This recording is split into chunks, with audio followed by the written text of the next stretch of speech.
Bendiciones, Dios les bendiga. Bienvenidos a un nuevo tema. El día vamos a estar hablando sobre lo que es los últimos años de Gedeón. Espero en el Señor que el tema de hoy sea un tema de edificación. Vamos a estar analizando lo que es el libro de Jueces, capítulo 8, versículos del 22 al 35. Cuando relata lo que es la historia, o mejor dicho, el suceso de los últimos años de Gedeón. Algo que vamos a tomar en cuenta es lo siguiente.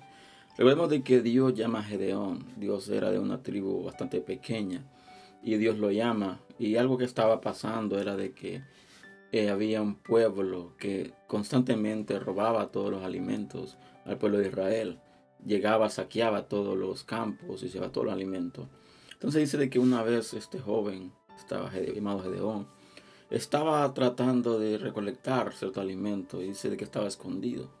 En eso se le presenta el ángel de Jehová y le dice de que ha sido llamado a libertar al pueblo. Y él hizo muchas excusas. Primero decía que era el último de sus hermanos, el más pequeño de sus hermanos, que era de la tribu más pequeña de Israel, que era muy débil. Entonces, y algo que resalta el texto al inicio, si regresamos a lo que es el libro de Jueces, cuando hablamos de su llamado, y también dejaré el tema, si no me recuerdo, hice un video sobre este tema, lo dejaré en las tarjetas cuando sube el video.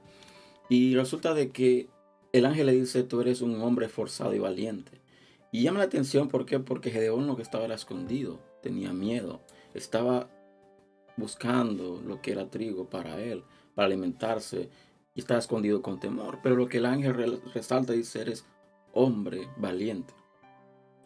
Y eso es lo que nos deja entender de que lo que nosotros creemos, o el concepto que nosotros tenemos de nosotros mismos, es diferente del concepto que Dios tiene de nosotros. Dios conoce mejor cuál es nuestra capacidad.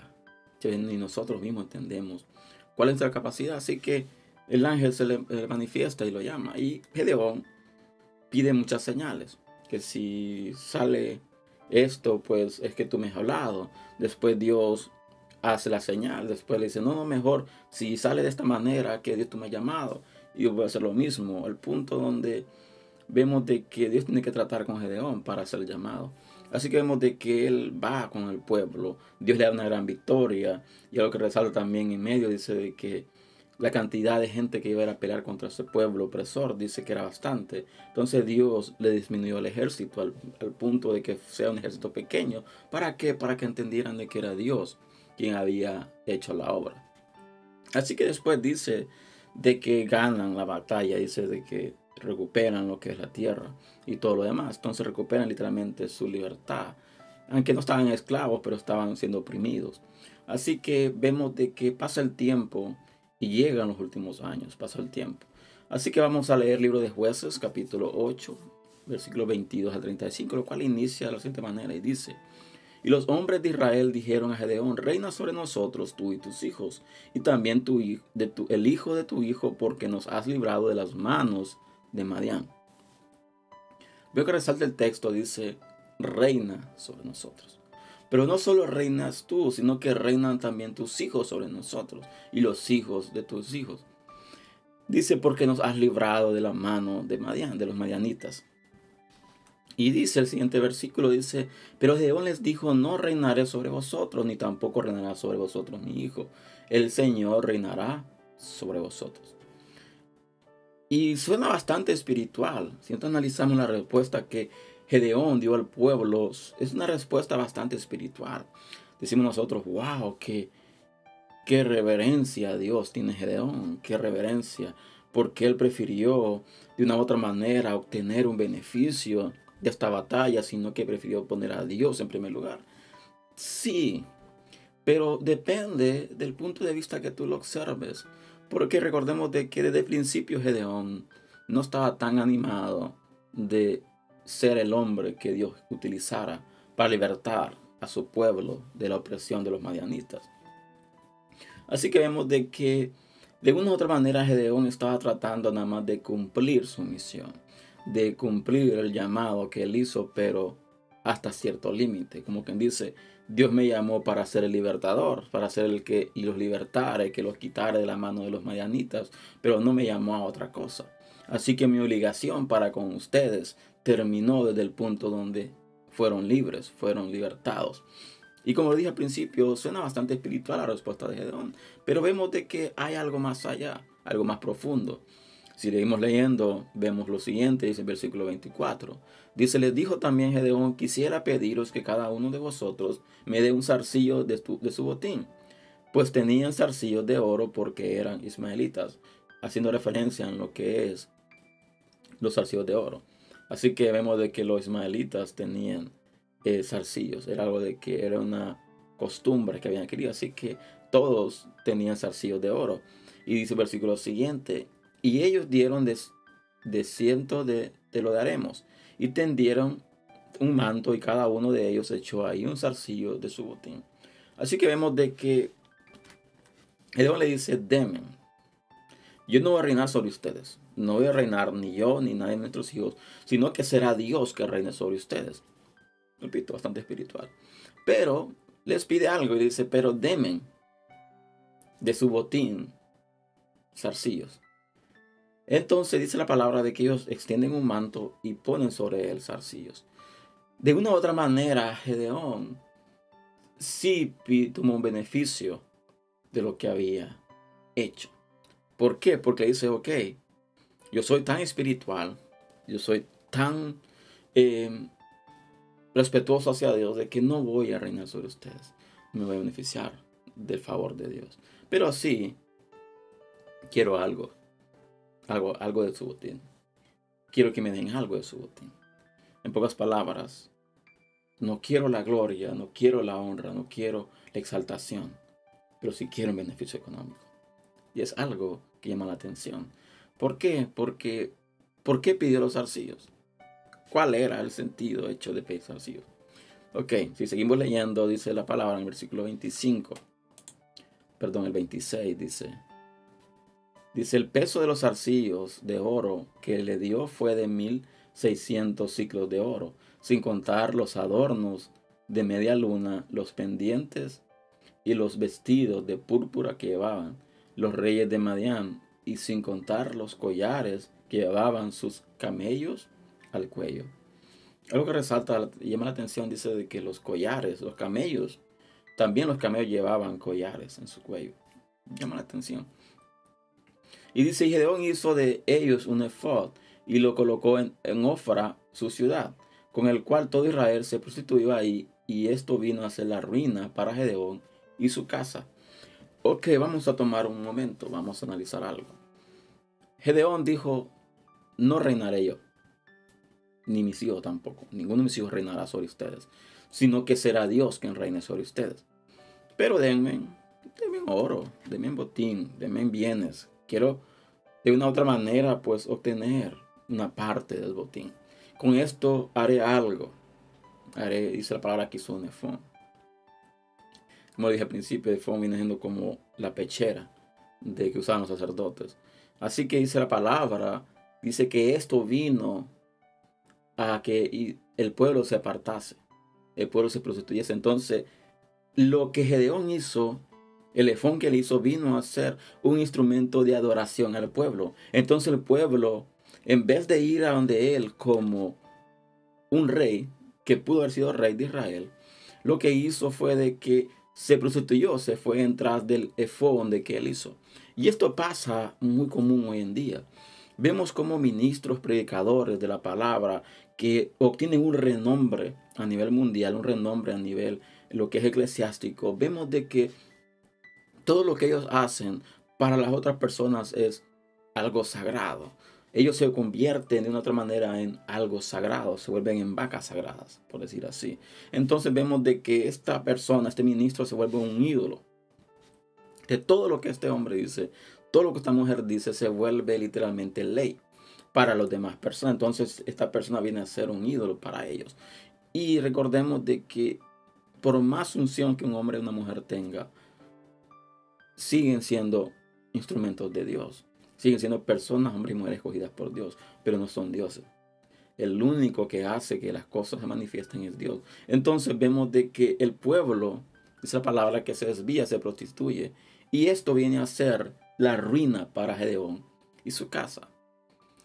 ¿Qué es lo que trajo como resultado el de una u otra manera ser negligente con su llamado, ser negligente con su obligación, vino a que el pueblo se desviase. Y seguimos leyendo, dice más adelante, el versículo 28. Así fue subyugado Madián delante de los hijos de Israel y ya no volvieron a levantar cabeza. Y el país tuvo descanso por 40 años en los días de Gedeón. Entonces Jeroboam, hijo de Joás, fue y habitó en su casa. Así que vemos de que dice la palabra de que el pueblo se desvía. Y dice de que hubo paz. Hubo paz por el lapso de 40 años. El lapso de lo que fue los días de Gedeón, que Gedeón estuvo como juez, hubo paz en el pueblo. Pero se estaban desviando. Y dice el versículo 30, y tuvo Gedeón 70 hijos que fueron sus descendientes directos, porque tuvo muchas mujeres.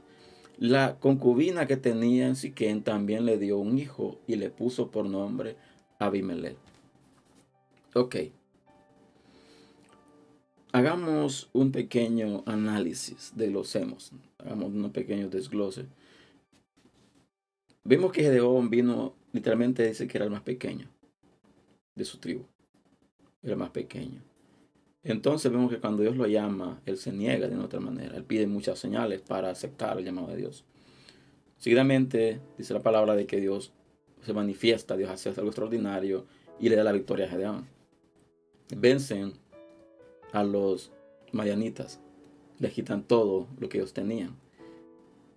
Pero vemos de que de una u otra manera, y algo muy fuerte, de una u otra manera vemos de que Gedeón, lo que él quería dentro de sí, era placeres. ¿Por qué digo esto? Porque, en primer lugar, dice que él pidió oro, pidió zarcillos de oro. Pero también nos dice que él tuvo muchas mujeres. Cuando habla de muchas mujeres, significa que la fama de Gedeón era bastante grande. 40 años son bastante tiempo. 40 años donde él tuvo muchas mujeres, al punto donde dice la palabra que tuvo 70 hijos. 70 hijos es bastantes hijos. Son muchos hijos. Entonces, para tener 70 hijos, ¿cuántas mujeres tuvo Gedeón? Vemos que tuvo que tener una buena cantidad de mujeres en un lapso de 40 años. Entonces vemos de que al final el anhelo que había en el corazón de Gedeón era tener una satisfacción, tener una fama, ser hombre famoso, después de ser el hombre de que no quiso de una otra manera ser rey, donde él dijo, yo no puedo tomar algo de que no me pertenece, no puedo tomar un beneficio de lo que a mí me pertenece. Entonces, lo que voy a hacer es de que no me voy a negar, ni yo ni nadie de mis hijos va a tomar posesión, que sea Dios. Pero esto lo llevó a la ruina, al punto donde dice, donde literalmente podemos verlo, y no necesita la Biblia explicarlo, donde él comenzó a desenfrenarse, comenzó a tener muchas mujeres, a tener muchos hijos. Y dice más adelante, dice el 32, dice, murió Gedeón, hijo de Joás, a una edad avanzada, y fue sepultado en el sepulcro de sus padres, Joás, en Ofra de los Abiasitas. Y sucedió que al morir Gedeón, los hijos de Israel volvieron a prostituirse con los Baales, hicieron Baal Berit su dios. Ok, dice de que muere Gedeón, es enterrado en la casa de su padre. Es enterrado, dice que después de que Gedeón muere, el pueblo se desvía. ¿Qué hubiera pasado? Hipotéticamente hablando, ¿qué hubiera pasado si Gedeón dice, sí, voy a ser rey? Dios me llamó a ser libertador, pero voy a aceptar el cargo de rey. Mis hijos van a reinar sobre ustedes. Yo voy a reinar sobre ustedes. Al yo morir, pues mi hijo tomará. Tal vez la historia hubiera cambiado. Tal vez la historia hubiera sido diferente. Pero como dice por ahí, el tal vez no existe. Así que vemos de que muere Gedeón y por Israel se vuelve a apartar, se vuelve a ir. Y dice que hace a Baal Berit su dios. Dice el versículo 34, los hijos de Israel se olvidaron del Señor su Dios, que los había librado de las manos de todos sus enemigos de alrededor. Tampoco mostraron bondad a la casa de Jeroboam, Es decir, Gedeón, conforme a todo el bien que él había hecho a Israel. No solo se olvidaron de Dios, también se olvidaron de aquel hombre que Dios utilizó para libertarlos. Y eso pasa cuando tú te olvidas. Cuando tú hay un momento donde Dios te liberta, Dios te saca de la esclavitud, Dios te da libertad, Dios te da vida, Dios te da esperanza. Y lo que haces es, cuando pasa el tiempo, te apartas de Él, te olvidas de Él y te vas en pos de otros dioses y te olvidas del favor de Dios. Y eso pasó con el pueblo de Israel. Se olvidó no solamente de Dios, sino del hombre de la casa, de que los libertó. ¿Cuál es el mensaje de este texto? Hay varios mensajes, pero el mensaje más profundo es de cuando Dios te llama. No solo hagas lo que es necesario. No solo hagas lo que tú crees que es necesario nada más de hacer. No dejes de un lado tu obligación. Porque tu obligación no es nada más en el llamado que tú estás. Tu obligación es ser obediente al mandato completo de Dios. Porque una decisión puede afectar tu vida y la vida de tu casa. Una mala decisión puede afectar completamente tu vida. Así que meditemos en esto, meditemos en este texto. Y debemos de tener bien claro de que si Dios nos llamó para algo específico, es para tomar esa responsabilidad y hacer nuestro mayor esfuerzo, hacer lo que Dios nos manda hacer y no desligarnos de nuestra responsabilidad, porque al final va a traer consecuencias graves. Así que este es el tema del día de hoy. Espero en el Señor que ha sido bendición. Te invito a compartir este material si así lo ha sido. Te invito a suscribirte a este canal si no lo has hecho aún. Les espero el próximo fin de semana con un tema nuevo. Así que Dios les bendiga, Dios les guarde. Hasta la próxima.